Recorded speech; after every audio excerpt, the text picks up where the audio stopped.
కేంద్ర ప్రభుత్వం ప్రయోగాత్మకంగా ఆదిలాబాద్ జిల్లా రైతుల పత్తి మద్దతు ధరకు సీసీఐకి బదులు ప్రైవేట్లో జరిపేందుకు తీసుకొస్తున్న ధరల వ్యత్యాస చెల్లింపు పథకం రద్దు చేయాలని అఖిలపక్ష రైతు సంఘ అధ్యక్షులు బండి దత్తాత్రేయ డిమాండ్ చేశారు.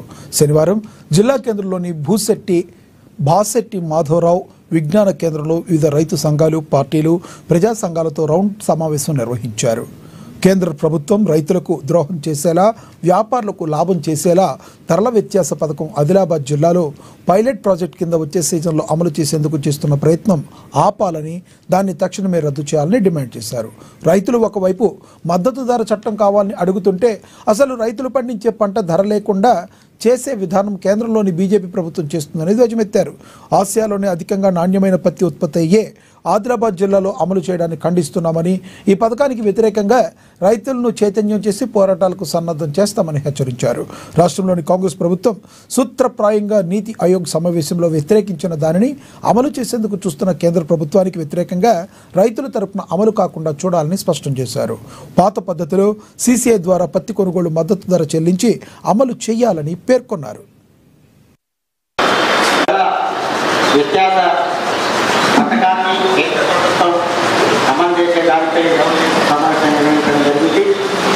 వాస్తవంగా ఈ ధరల వ్యత్యాస పథకం అనేటువంటిది రైతులకు ఏమాత్రం ఉపయోగపడని విధంగా ఈరోజు కేంద్ర ప్రభుత్వం ప్రయత్నం చేస్తున్నారు.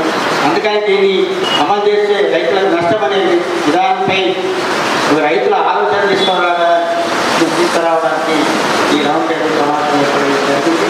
అందుకని కేంద్ర ప్రభుత్వం ప్రయోగాత్మకంగా ఆదిలాబాద్ జిల్లాని, అంటే ఎక్కువ పత్తి ఉత్పత్తి జరుగుతున్నటువంటి ఆదిలాబాద్ జిల్లాని ప్రయోగాత్మకంగా ప్రారంభించడం చేయాలని ప్రయత్నం జరుగుతుంది.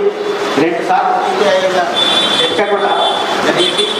ఆ చర్చ ఆధారంగా మనం చూస్తున్నట్టయితే వాస్తవంగా దీన్ని అమలు చేసే విధంగా కేంద్ర ప్రభుత్వం ఉందని చెప్పి మనం భావించాలి. నిష్క్రమించడానికి ప్రయత్నం చేస్తున్నది సరైన కాదనేటువంటి విధంగా ఈరోజు ఈ